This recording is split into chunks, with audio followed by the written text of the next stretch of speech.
it's Liz Yuille from Old Stables Crafts. Thank you very much for joining me again today.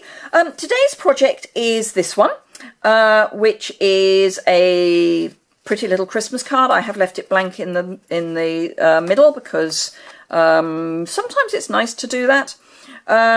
So this is using you'd think I'd know the names by now, Quilted Christmas Designer Series paper. This is the 6x6 stack. You can see there's not much left. I've had to order a new one. So it's using that paper as the background, and that's where I've got my colours from.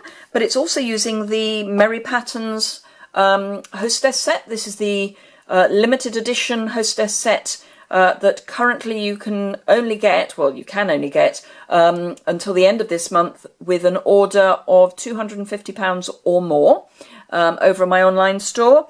It's free if you place an order of £250 or more, and that's in addition to the normal hostess rewards. However, if you would like to have a chance to win this, also effectively for free, then if you shop at my online store, if you're in the UK, for every £25 you spend until the end of October, you will be entered to win one of these sets, and I've got 3 brand spanking shiny new ones to give away. So that might be a more affordable way of trying to get your hands on a set. So this is, as I say, this is the card that I'm making. This is a 2-step stamp set, although actually there are 4 steps to this. And I'm going to show you a few tricks on how I line it all up. So let's get started. I am starting with a standard A6 card base. So it's A4 cut in half, scored down the middle and then folded. So that's our standard base. And then I am using Lemon Lime Twist because that's from the colours in the paper. A piece of the Designer Series paper, and this is this nice garden green gingham. A piece of Real Red, which is also in the colour palette, which I've already cut with the largest of the stitched shape framelets. And then I've got a scrap of Whisper White that I will use for the stamping.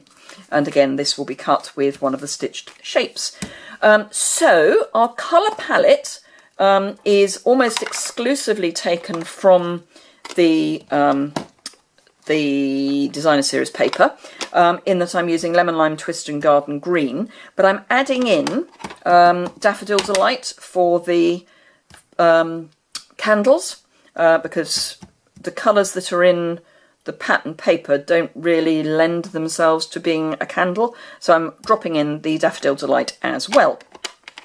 So I have done the outline in Lemon Lime Twist, and then done one of the stamped areas over the top also in Lemon Lime Twist, but I'm not going to start with the outline. So these are the 4 stamps that make up the candles. So we've got the outline, the frames, and then 2 each of 3 blocks of candle. So if I want the garden green to be in the background, I'm actually going to grab the garden green first, which are the ones that are cut away. And you will see that we've got 3 in the front, which are nice rectangles, and then 3 behind, which are cut out. So they've got bits cut out of them. So I'm going to grab that one first, and my C block, and my garden green. And I'm going to ink that up. And you will see, hopefully you can see through there, that you want the T shape, for want of a better word, at the top. So you want the larger width at the top and the narrower at the bottom. And I'm going to stamp that towards the top of this piece of paper. The piece of paper is too big for what my needs require. But I'm still going to make sure that I'm towards the top end. So that's the garden green all done. And you may wonder why I've started with the garden green. It will depend on your colour combination as to the best order in which to do this. So I'm now grabbing my outline and my Lemon Lime Twist. So So ink that up. And this, I'm then going to line up. This candle here is the most left of the 6 candles. So I'm going to line that up. And as I've said before, it's always easier when you guys aren't in the way. But because I've now got the darker colour down, it's going to be easier for me to line up the lighter colour over the top. And as I've said, it's actually easier still if you haven't got a camera exactly where your head needs to be. And then I'm going to grab my solid blocks and ink that up in Lemon Lime Twist. And again, because I've got the dark green image that I can see, it's going to be that bit easier to then line those up. So that's those. So that's all our Lemon Lime Twist. So then Daffodil Delight and the Flames. And just light tapping on that. And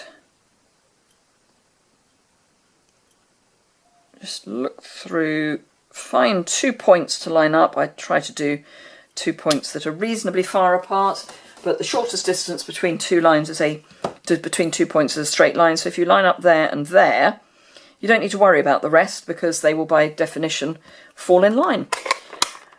That's all of our stamping done. So let's pop that back and close that up and put that away. I'm then going to take my lovely Wink of Stella.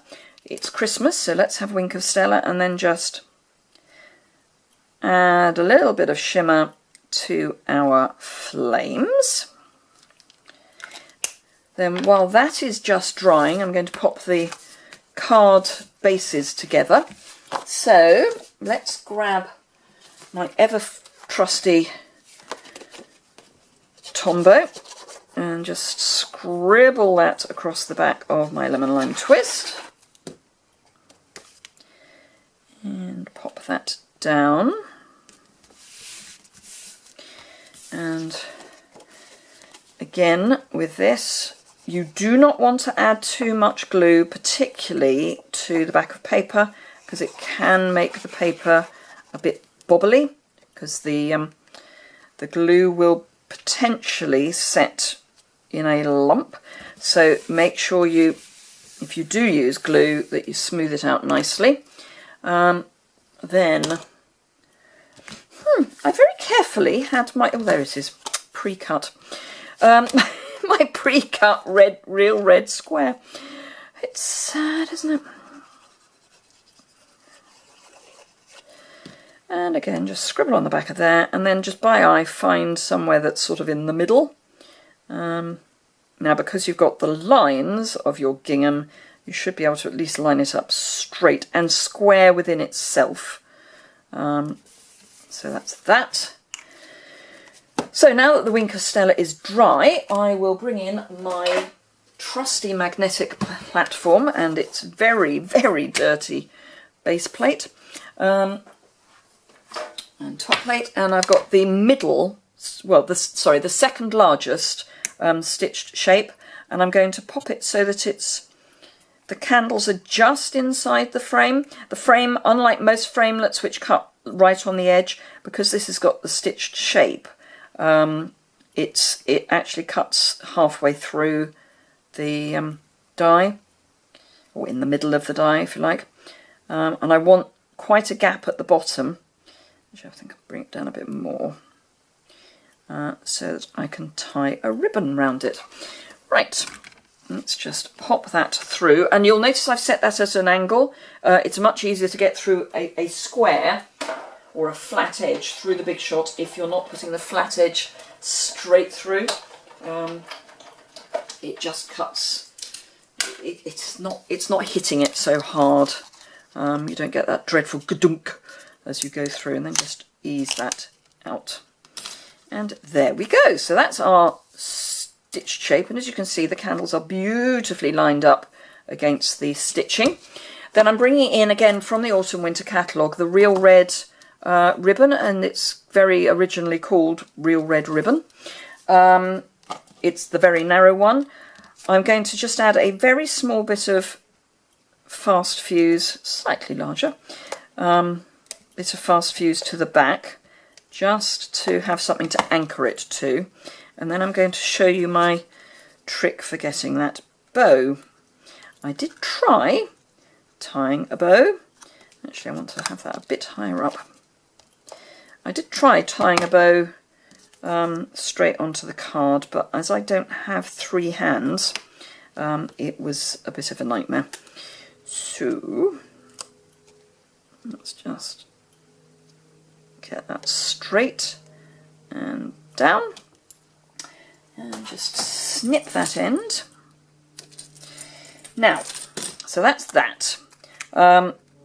This might be a moment to just bring in my silicone mat, because I've got fast fuse on the back of this. So you may remember that I do these what I call double bunny bows, which is you do 2 loops and you tie them together.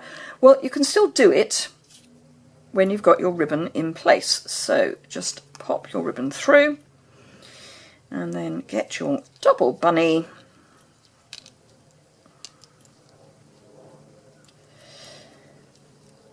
Oop. All fingers and thumbs, come along. As I say, all fingers and thumbs. Get your loops, tie them together.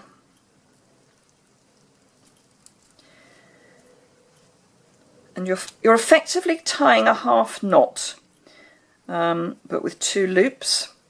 So you can then adjust your loops to form a nice bow, preferably one without a kink in the middle of it.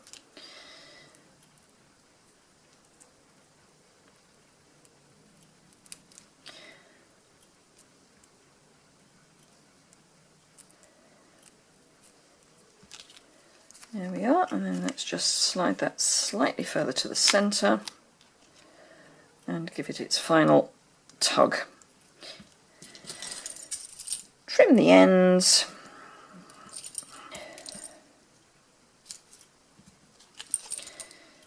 Make a slightly better job of trimming the ends. That's it. Get rid of that. So that's our piece to go on here. And I'm just going to stick that on with some dimensionals. And that, 12, nearly 13 minutes, but that's not bad for a card, is it? So I hope you have enjoyed that. This will be the second of my Advent series. I'm doing 24 projects between now and Christmas. They will probably be back to back, but I may drop the odd extra non-Advent project in. A lot of that will depend on what we get in the way of any news from our friends at Stampin Up, because every now and again they run a little, they just surprise us all with a few extra bits and pieces. So I'm not going to promise one way or the other, because I don't know, but just in case, yeah, waffle, waffle, waffle. So there we go. So just by changing the designer series paper at the back, everything else is the same. 2 quite different looks, really. I hope you've enjoyed that. If you did, please give it a thumbs up. If you would like a chance to win the stamp set, please hop over to my online store and place an order, £25 or multiples thereof. So if you spend £50, you get 2 entries, etc. And that can be over 2 orders. So that's fine, so long as it's multiples of 25. Then that's great. Do remember the designer series paper, buy 3, get your 4th free on selected designer series papers, and there is a Christmas paper in that. The Be Merry Christmas paper is in that offer. So if you haven't already subscribed, please do hit the subscribe button down there. That would be great. Associated blog post is below, which will have all the dimensions and all the products. If you could order from me, that would be lovely. It does help me bring projects to you if you shop with me. I hope to see you again very soon. Thank you very much indeed for watching. Bye!